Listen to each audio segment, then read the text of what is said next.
I'm talking about the force. Force, okay. We don't have the authority to assume the position of that power that has the instrument to actually suppress the criminals over there. So I am saying, if that is the case, it is very important for the government to come in. When it comes to rescue, it is not you and I, because we're armless, we're defenseless. Now, if we are to deal with this crisis as it is today, there has to be that immediate measures on how to deal with what is burning, the fire that is burning. Then, while this is being attended to, also somewhere beneath, also that long term and that permanent solution is also being implemented. So it's like to say the short term, the medium term, and the long term. Obviously. Okay, in stages. Yes. So in actually talking to the government, you see, Halima, we have this culture also in the North, which is part of the issues we have here. Now, when these crises are brewing, we overlooked this crisis. Yes. Now, the same attitude that say, sorry, what I'm saying is, excise patient, let this thing pass. Let it be. In fact, what I'm saying is, excise patient, let this thing pass. Let it be. In fact, I like that. Let it be, end up becoming what we don't know, because we allow it to be. So, dealing with it was more like we saw it when Boko Haram, even before Boko Haram, we saw this crisis. Yes. We allow it. And we go back to data on the street, find out of school children, find out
when the pandemic struck, just a few months before the pandemic struck, we had always had plans for television, right? But we now decided, okay, you know what, let's start gradually. But that was when pandemic came and we realized that, no, this is not a gradual thing. This is the thing. We needed to make that move into television. And so we began to create contents for Gramnawura because theater, with the social distancing thing, theater was going to be a challenge for quite a while. And so that was how we moved into television. The creative force behind a beloved children's entertainment character is multifaceted artist and entrepreneur Bola Edwards. She founded the creative art company with her husband, Patrick, in 2013, a year after leaving her corporate job. Their mission was to raise a new generation of African leaders by blending African art and storytelling with tangible lessons on values and leadership. Their strategy was multifaceted, leveraging stories, music, and drama to educate their young audience. Yet, capturing the children's attention required significant effort. A 2021 UNESCO report shows that while local television series in countries like Nigeria and Cote d'Ivoire have increased, inter-regional co-productions in Africa are still rare. In contrast, there are often stronger collaborations between some African countries and Europe, driven by subsidies from the latter. Khadija Muhammad, S24 News.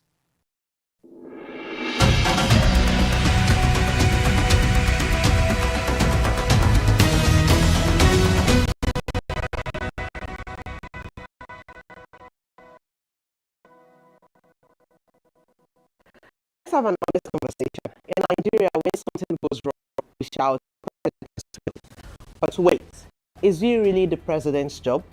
Let's break it down in simple terms. We blame governors for issues that happen to local government, and sometimes we don't even know who is truly responsible. So who does what? From your local councillor to the president of the Federal Republic, what are they truly responsible for? And more importantly, what do citizens expect from them? Let's break it down.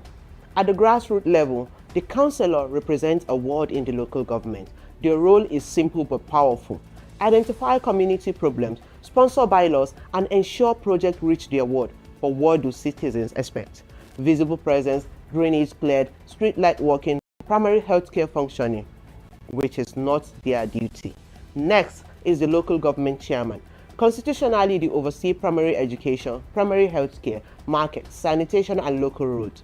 Citizens expect efficient services, not abandoned projects or unpaid workers. Let's move on to the State House of Assembly members. Their job is lawmaking for the state and oversight of the governor.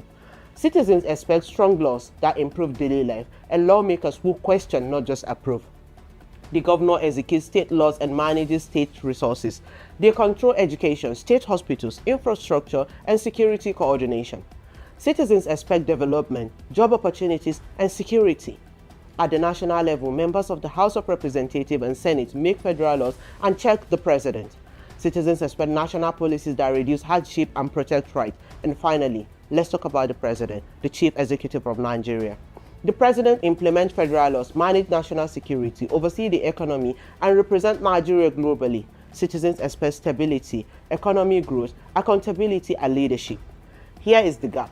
While the Constitution clearly outlines responsibilities, citizens often expect all leaders to solve every problem, even those outside their jurisdiction. And on the other hand, some office holders forget that representation is not a title, it is a duty. So here is the real question. Are we asking the right people the right question? Sometimes we blame the wrong office. Sometimes we don't question anyone at all. Democracy works when citizens understand who is responsible for what. When you know their job, you know who to hold accountable. If we understand the rules, we ask better questions. If we ask better questions, we demand better governance. And that is how democracy begins to work.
know that not all Almajiri are beggars? When many Nigerians hear the word Almajiri, a familiar image often comes to mind. Young boys walking the city streets with bowls in their hands.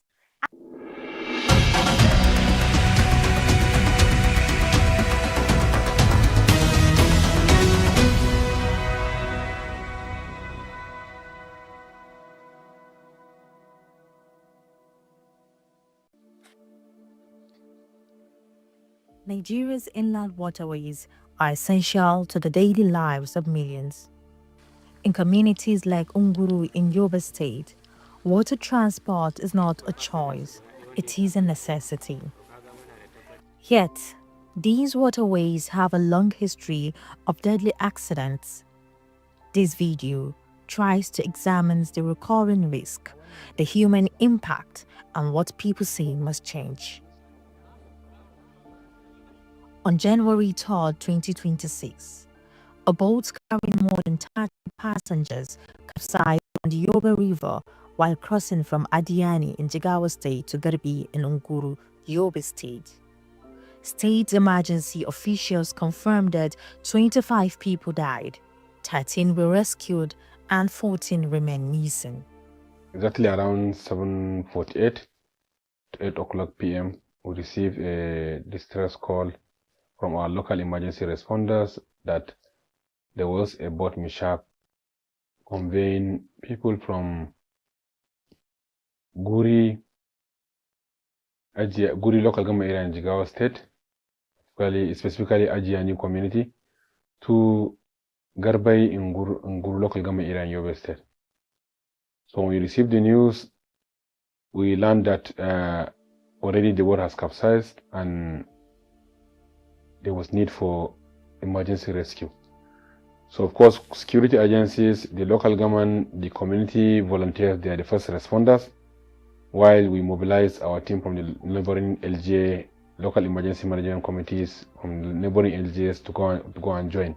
To Allah da ikonsa ba a samu su ba sai da akwai mutum da ya je kamun kifi.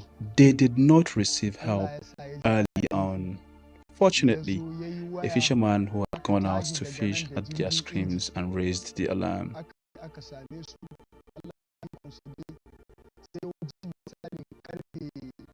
With several calls, rescue teams arrived between 1 and 1:30 a.m. We were able to rescue about 13 people, but sadly, we lost the others.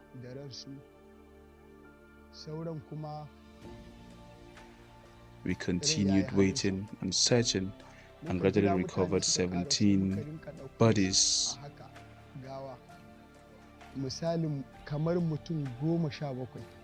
These victims were ordinary people, traders, farmers, commuters traveling on a route they use regularly.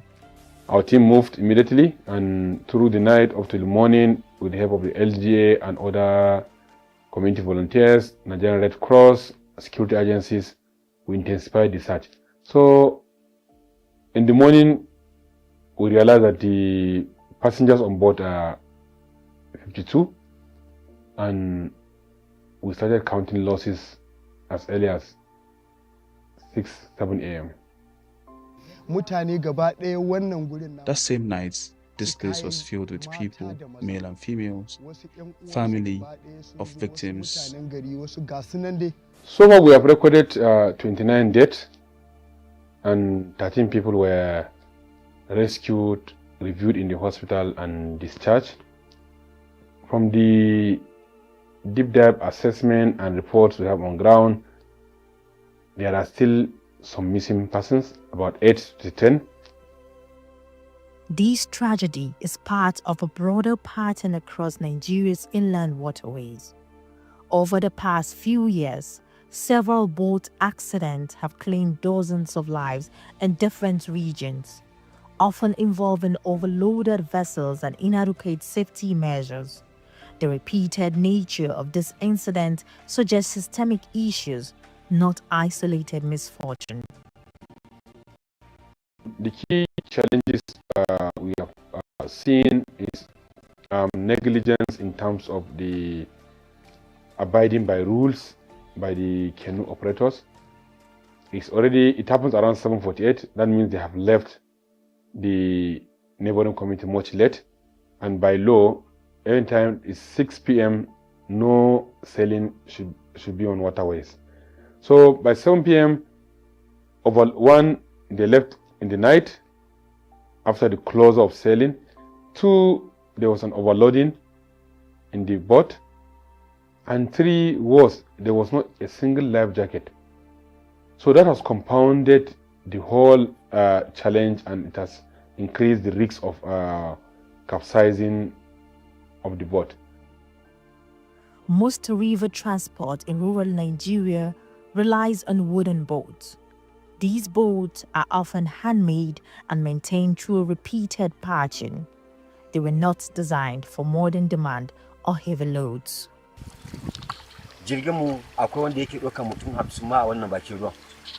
Amma a wannan ranar Allah da ikon shi gaba ɗaya mutanen da aka ɗauka mutum 30 ne. Our ships can take up to 50 passengers, but on this day it was carrying just 38 passengers.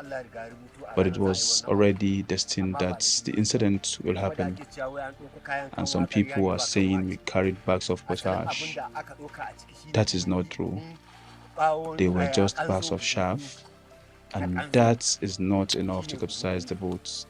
Even on small boats, we can take about 5 bags. Talk more of just 2 bags of chaff in a large boat.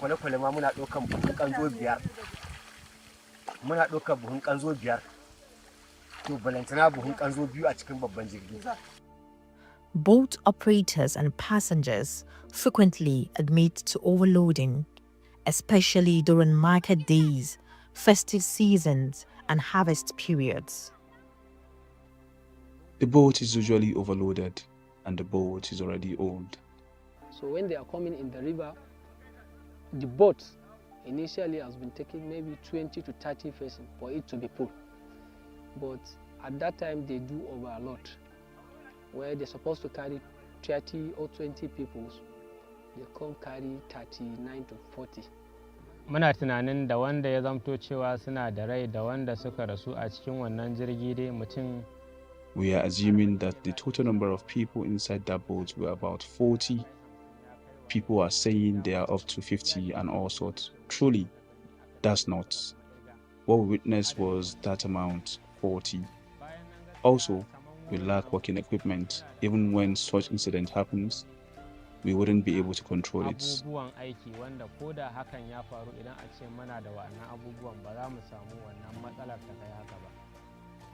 Regulation and safety oversight for inland waterways are the responsibility of the National Inland Waterways Authority. At state level, the Ministry of Transport is expected to enforce standards and ensure compliance. In Nguru, however, those agencies are largely absent. As government, we can't continue blaming the victims. We live and wake up and do the right thing and improve on where we think we can improve. And one of the measures His Excellency Governor Laboni has taken is to ensure that the rescue has been intensified to recover bodies whether dead or alive, and ensure that befitting burial has been given to the families. And that has been done for the bodies that have so far been rescued. What we need from the leaders is, at least when passengers come, supposed to be there is an authority that will say, at least if the boat at least will take 10 to 20 people, supposed to be the number of the people that anybody will take is limited, is specified, and there is at least anyone must wear their life jacket. If you teach the community, if you tell them to own their safety, own their security, they will take it seriously. So ours is to sensitize them, let them own it, let them know the consequences, let them see the implications of doing ABCD and the benefit of avoiding ABCD.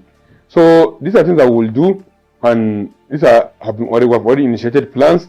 Our other departments are deploying that. We are discussing with our partners from the United Nations organizations to come in and keen and support and make sure that we didn't create a gap in ensuring that the community have won the process. Next week will be a market day. They will still go to market in Jigawa State. And God forbid, if we didn't act fast, there will be risks of putting our people on a boat without life jacket, and this is avoidable, and we'll inshallah avoid it. For communities along the river, water transport supports livelihoods. Fish and agriculture depend on river access. Traders use boats to reach markets. Students cross rivers to attend school. When water transport stops, the economy stops. The river is a major crossing point because there is no bridge, and people rely on boats every day to travel, trade, and access basic services. I have an intimate friend that also became late during this accident. Also with someone I attended same primary school with. He also died. We are seeking for help from the government, governor of the state and chairman to bring us ease regarding this water transportation, even if it is a life jacket, that when you fall inside the water, you can help yourself out.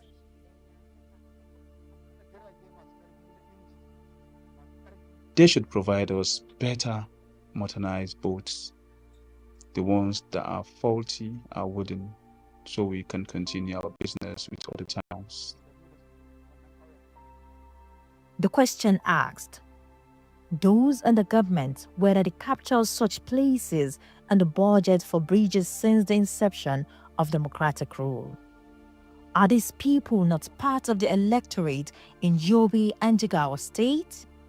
Over the last 25 years, is there no resources on the coffers of the government? Why has nothing been built for this community? The government have almost everything. If you see people going into the water, it's with the intention to catch fishes. The origin of this place, it's for fishermen or hunters and farmers. We've never witnessed this much incidents. I am sending my condolences to life lost as a result of the accident that happened in Adiani to Garibi. May God forgive the life lost.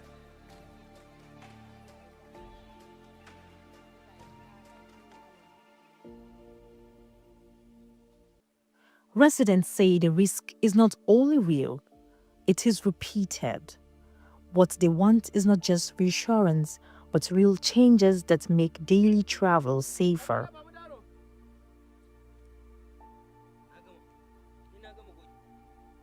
The river remains a lifeline for communities like Unguru, but the recurring pattern of waterway accidents shows that the current system is not sustainable.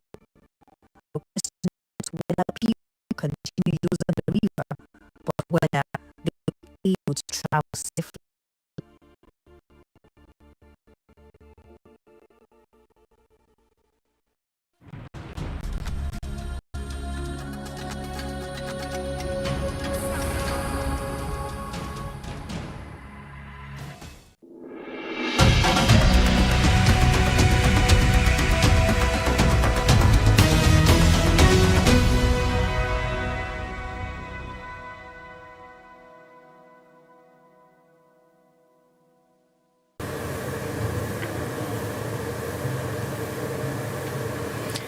This is Political Arena on S24 television. Welcome back from that break. I am your host, Abubakar Turaki. As President Bola Ahmed Tinubu marks his third year in office, many Nigerians are reflecting on the country's progress, challenge, and the future of leadership ahead of 2027 general elections. The 2027 election will be another important moment for Nigerians to decide the kind of leadership they want. Citizens will be looking for a president who can address the issue of insecurity, improve the economy, create jobs, and unite the country at large. Today, we will be discussing the quality, vision, and leadership styles Nigerians should consider when choosing their next president in 2027. I am joined by a public analyst, Dr. Akin Pahunda. Doctor, welcome to Political Arena on S24 television. Thank you very much for having me. Good day to you viewers. It's a pleasure to speak to you, Doctor, for the first time. Thank you very much. So, Doctor, recently the government of President Bola Ahmed Tinubu and the APC marked 3 years in office. How can you assess the quality of leadership under this APC as a Nigerian and as a public analyst? When you get to position without preparation, mentally, psychologically, you are not sure of your job profile, job content. We cannot be but where we are now. The president, on the day he resumed the just says subsidy gone. It was not based on some panel that have prepared a blueprint on if I remove subsidy, what is going to happen? What is happening next? And then milestones and things to be done. It was not specified, just a slogan. When you run a whole country by a slogan, what are you going to get? And the meaning of it's so unfortunate that we don't even know the meaning of the word that we use. Okay, this week now, President Tinubu said he approved 1,000 forest guards. To rescue. What is the meaning of a guard? You guard a property that is under safety. Property have been looted already. You are not appointing guard. So it's beyond the approval? No, they thought the term guard. What are they guarding now? People are already been taken away. Displaced. If you guarded the people in the last 1 year, people will not be able to even come and take anybody away. So the idea of using guard is a number. Do you know what I'm trying to say? Yeah, it is now survey that's supposed to appoint, not a forest guard. Doctor, from what you are saying, you are totally disenchanted with the level of how this government is operating virtually in all aspects of security. We're talking about for 2 years now, state police. Some governors were pulled, national, they do something, they appointed the committee under DSU now to produce a blueprint. What does it take? There have been so many commissions, but the bottom line is that it appears to me and that the president doesn't want to enlist the police, he wants to be in control of the police as a means for him to prosecute the next election. It doesn't show that he has sincerity of purpose. I must say with respect. It's just playing with words. They are doing reform. Reform what? Reform with debts. A normal human being will live within your means. Okay, why doctor, are you going to be borrowing? Sorry to cut you short, Doctor. What lessons should Nigerians learn from the current administration ahead of 2027 election? There's no lesson to be learned. We are just malnourished. We are now candidates. So small enclaves. Tinubu is already won. He's already won because he has 31 governors to dispense money. People are hungry. But doctor, if you are talking of incumbency, we saw what happened at 2015, how the incumbent president lost the election, which was former president. There were two serious parties then. Now we have one party and then 15 cronies that can have no organic relationship with people. See the primaries now. They are just bots. They are just counting 140, 200, 1,000. Is that democracy? So they call it, the same people are recycled. Are we not tired of seeing Atiku? Are we not tired of seeing Peter? We are not tired of seeing Donald Duke? These are the people, the political class in the country. They all have the same tendency. The tendency is for them to just take over our affairs, loot our system, buy SUVs, borrow money. No, okay, we have 3 budgets now. Which budget is Nigeria operating? None. Who is talking about education? The 2 loan. You gave loan now to students. When they finish, how would they get jobs? Where are the factories? Null fund. Yeah. You take 5-year loan, that way almost 3 million. And but they made a statement now, everybody can have access to school. School for what? The people who have got the school, have they gotten jobs now? The people have got to school, who even paid their own money. Well, the federal government have been advocating for a paradigm shift from depending on degree to skills. Which skills? Do they have skill centers anywhere? You see, at university now, 304 universities all doing business admin, economics, literature. They are not doing technological skills. Even if you are trained now as a tough line engineer, where is the job? Where is the job? All government companies have been sold up and killed. Ajakuta is dead. Iwope is dead. Jeba Mill is dead. What is there? There is no avenue for you to get jobs at all. No avenue at all. No avenue. Inflation has ravaged everything. So you mean Nigeria is actually on a ticking time bomb? Well, you know, human nature, we are resilient. We are surviving. We will continue surviving. We're in survival mode for many, many years to come. We're just surviving. I mean, somebody living on minimum wage now. Even you're a director, you are being paid 300,000 per month, and you are paying rent 4 million per annum.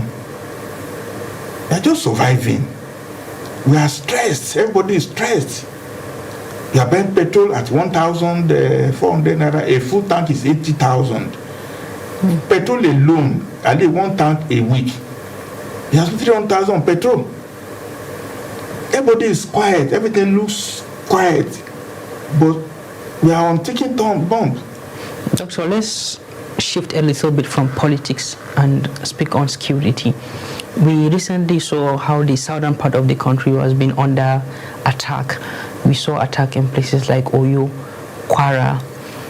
Do you think that it has a political reason behind that attack? No, you see, everything, no single factor. But we must know that the last 3-4 years, started from Borno, it came to Kaduna, it came to Benue, then it came to Niger, then it came to Kwara, then it came to Oyo, to Ekiti, it's going to Lagos. So the whole country will be enveloped. Once you have wound and you don't treat it, it becomes septic. You understand? Basically, Nigeria was wounded from Borno State, northeast, and the wound is been...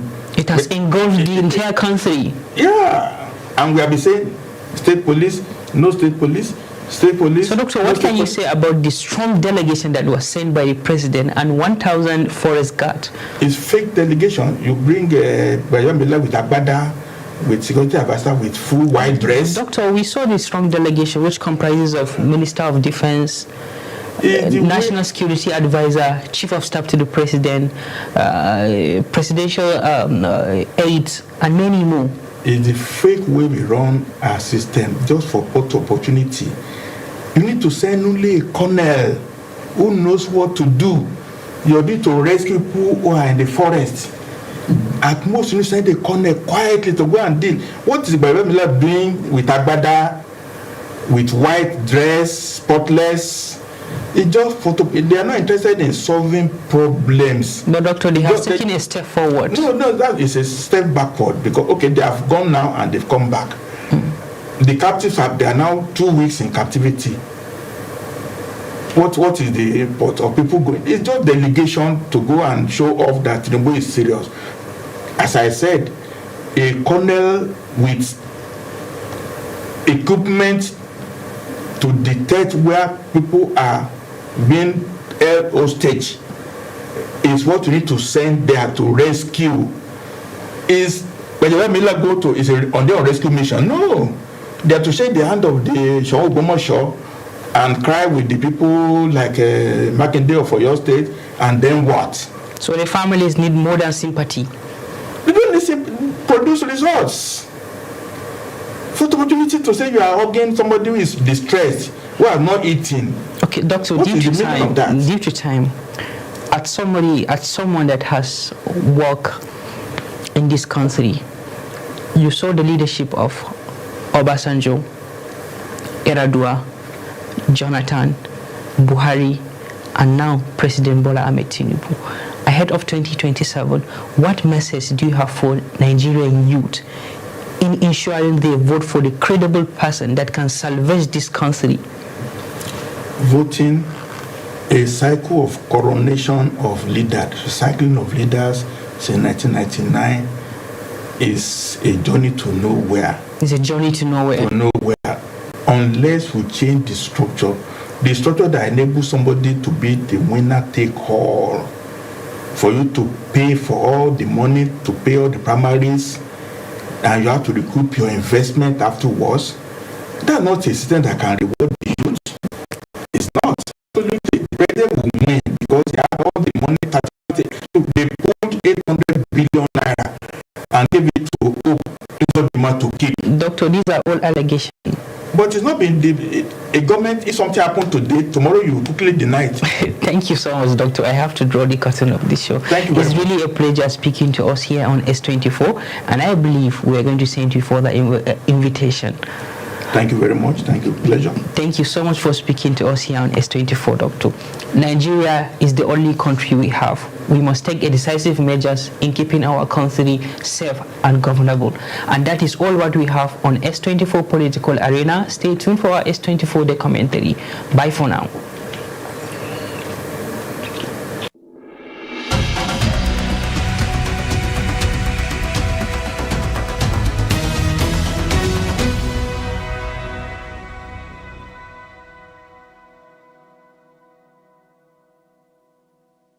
Youth are supposed to be united and focused in the sense that we're the leaders of tomorrow.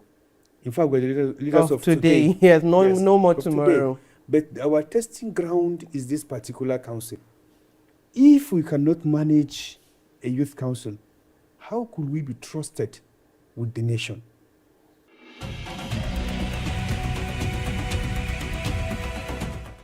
Hello and welcome to Future Mind, your weekly deep dive into policies, politics, and the people shaping Nigerians' future. My name is Emir Osman Adam, and I'm your host for this amazing show. Today we'll be looking at the issue of the NYCN, which is National Youth Council of Nigeria, and the factional leadership that has evolved in it. Due to that factional leadership, the federal government has to step in and create an interim committee that will manage the affairs of the organization, from creating leadership to forming partnership and discussing issues that will promote the Nigerian youth forward. I'm here with the interim committee chairman, who will be introducing himself in person of. My name is Barrister Buhari Ibrahim Shehu. I am the interim management committee chairman of the NYCN. I want us to discuss and see how will the IMC manage the affairs of the council, which is for 1 year, organize leadership elections, how will we collaborate with the Ministry of Youth and other ministries to see that overall the goal is to promote youth participation or the welfare of Nigerian youth in general. How do we even get to this place we are in? What's the rollout that made NYCN become this functional within the years?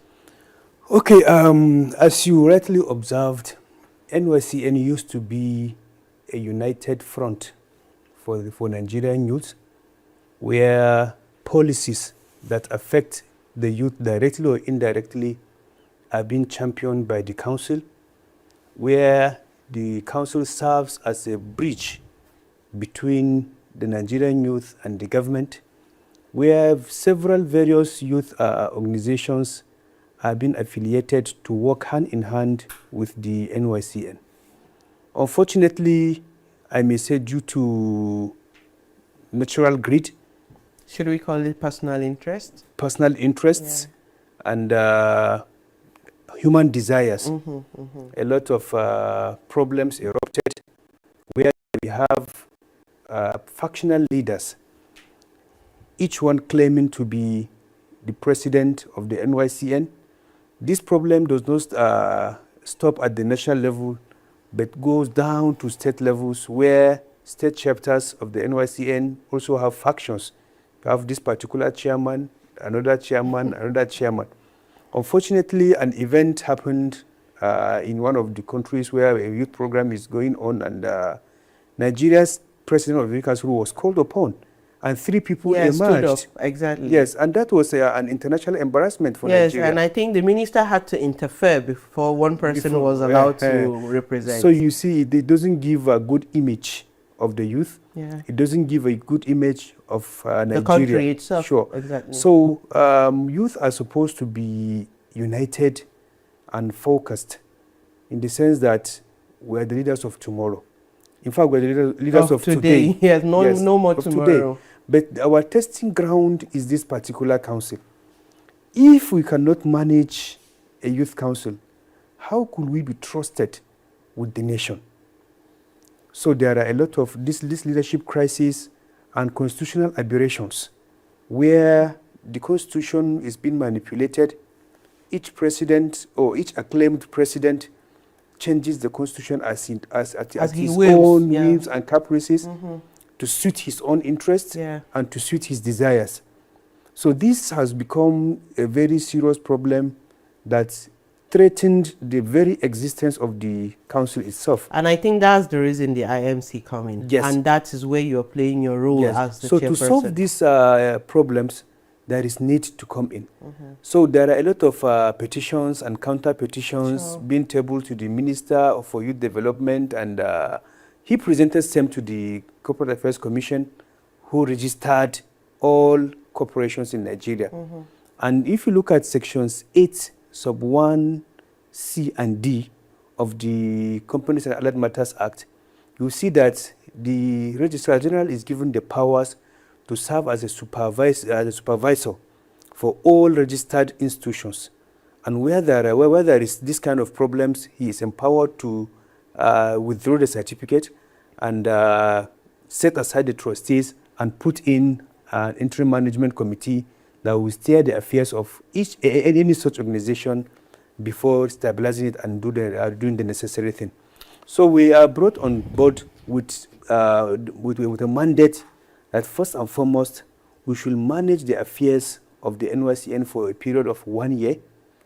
Secondly, we should look at the constitution of the NYCN and see where there are lapses and loopholes, make amendments, and then conduct free, fair, and all-inclusive elections. From the moment you were called the chairman of the interim committee, definitely there are people that might see it as something necessary, and others might see it as you interfering in the affairs of the organization, of the council exactly. How do you handle those particular critics? So far, we have received a whole lot of goodwills from at various levels, various organizations, both private and public. Factually, I have not received any condemnation so far. That's good. I have not received any condemnation. I have been receiving words of advice, guidance from senior stakeholders in the council.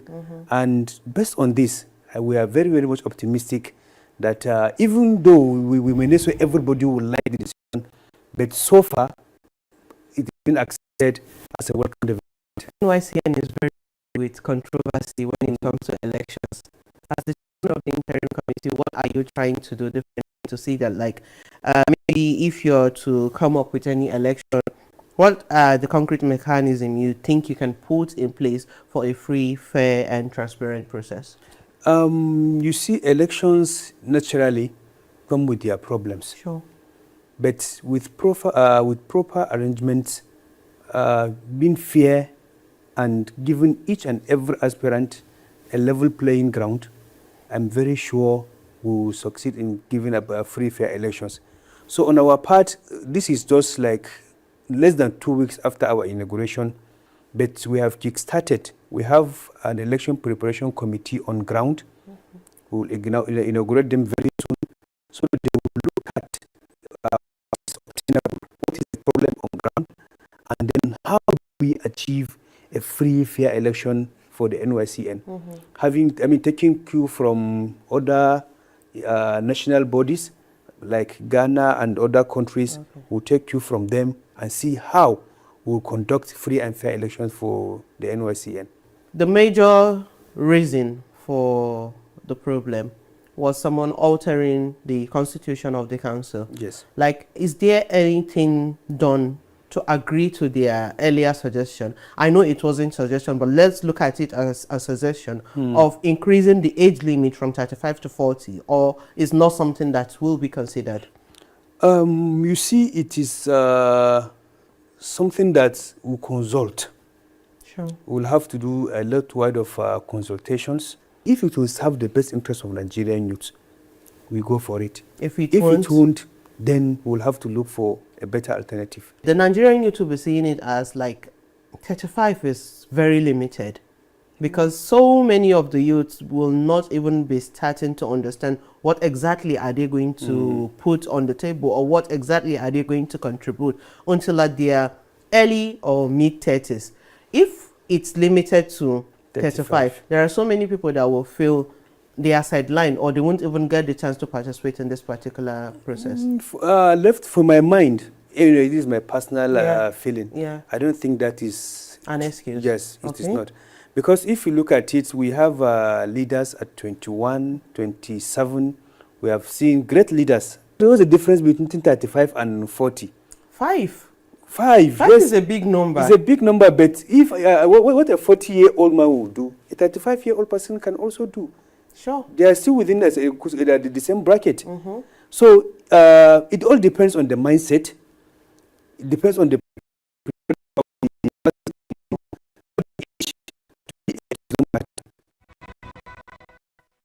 There are reports of like internal crisis, or let me say internal resistance from some former council executives who are like feeling sidelined.